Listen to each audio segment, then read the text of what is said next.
the years 1861 through 1865, the United States split up into two, the Confederates and the Union. General Winfield Scott, who was part of the Union, came up with the Anaconda Plan to blockade the Confederates, block off the Mississippi, and capture their capital. The first part of the plan was to blockade the Confederates to prevent men and supplies from entering or exiting the region in exchange for cotton. Cutting off access to the Atlantic Ocean as well as the Gulf Coast, the Union posted ships outside of major ports in the Confederates region, giving neutral ships 15 days to depart.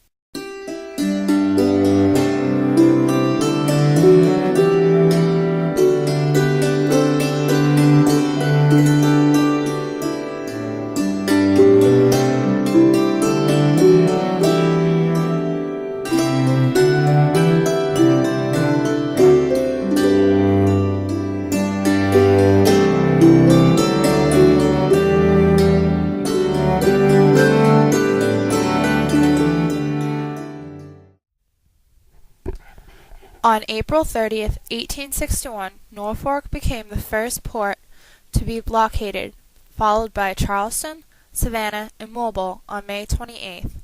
Next was New Orleans on the 31st, also Gavelton on July 2nd, and Wilmington on the 21st. The Confederates and foreign countries assumed the Union would use a cabin blockade, which is when ships of the Union would go out in search of violators in the sea. However, the Union surprised everyone by using the most modern blockade of their time, and set up ships in every major port, checking every arrival and departure, as not to completely eliminate the southern trade, but just to make sure the South was not receiving any men or supplies. At first, the Confederates and European countries doubted the effect of the blockade, but were patient enough and decided to claim neutrality until the blockade became more effective. The Confederates were upset due to Europe's neutrality, but figured the lack of cotton would eventually win them over. This plan was called the Cotton King, because of the Confederates' full confidence in the world's lack of cotton, causing the foreign powers to intervene and send help.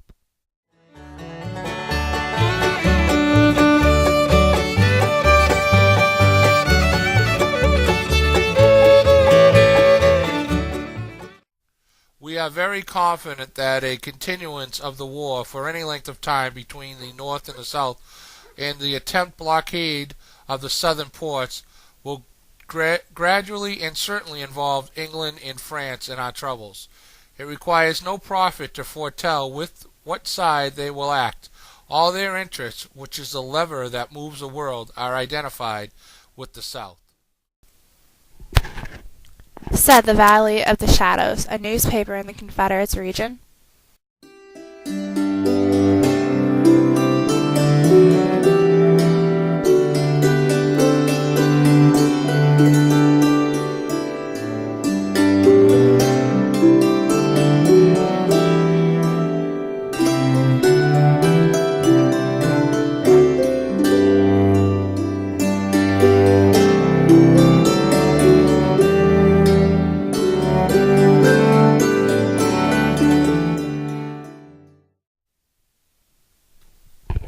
Though the countries did send some supplies, they never helped the Confederates by sending fleets of ships. Great Britain did set up ports in the Bahamas, Nassau, and Bermuda, and sent fast, small boats to supply the Confederates with supplies. However, the Union, with 500 ships posted outside the Confederates, destroyed or captured 1,500 blockade runners. Blockade runners were people who used fast ships with small space for cargo to slip through the blockade.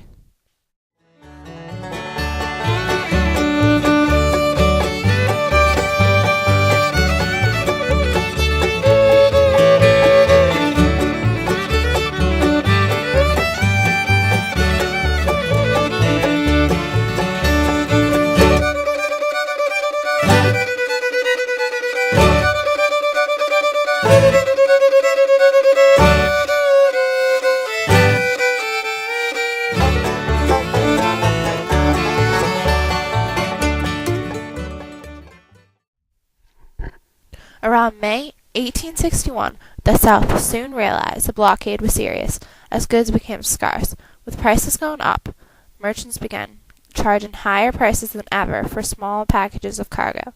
The European powers have still not stepped in yet, and the Confederates were starting to realize the fatality of the blockade. Passing an embargo act to prohibit the sale of cotton, the Confederates watched with hopes of aid, though the embargo act did not prevent private companies from shipping cotton anyways. Earlier in the war, the Confederates Navy organized 3 steamboats as commerce raiders. In New Orleans was the Havana, renamed the Sumter, and the Marquise de Havana, today known as the McRae. Both slipped through the blockade on June 30th, 1861, while the 3rd steamboat was the Nashville, which the Confederates considered the fastest steamer near the Atlantic coast, was departed from Charleston port on October 21st, 1961. The scene is described in this letter from the Pugh family to a friend.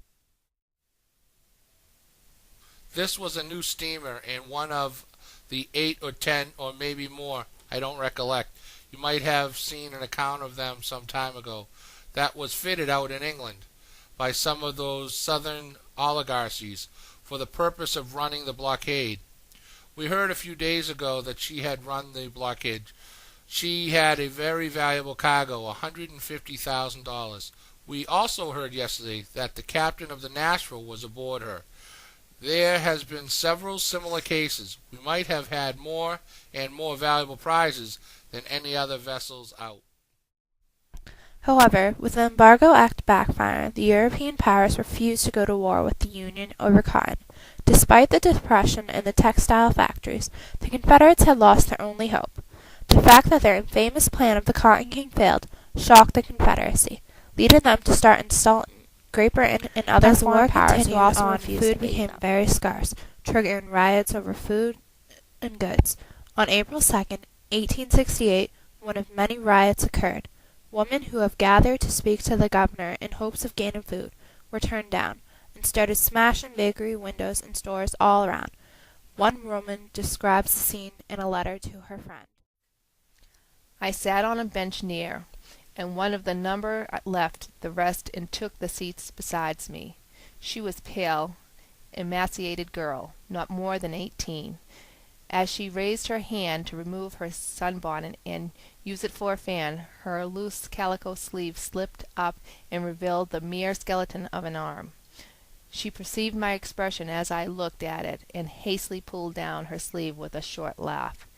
"This is all that's left of me," she said. "It seems real funny, don't it? We are starving. As soon as enough of us get together, we are going to the bakeries, and each of us will take a loaf of bread. That is a little enough for the government to give us, after it has taken all our men." The crowd now rapidly increased and numbered, I am sure, more than 1,000 women and children.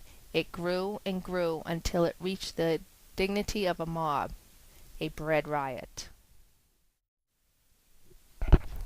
In the end, the blockade had succeeded in its goals. The Confederates were not able to get weapons, supplies, or men, and were cut off from trade, decreasing trade 95%, and the Union had the advantage of being in possession of supplies and weapons.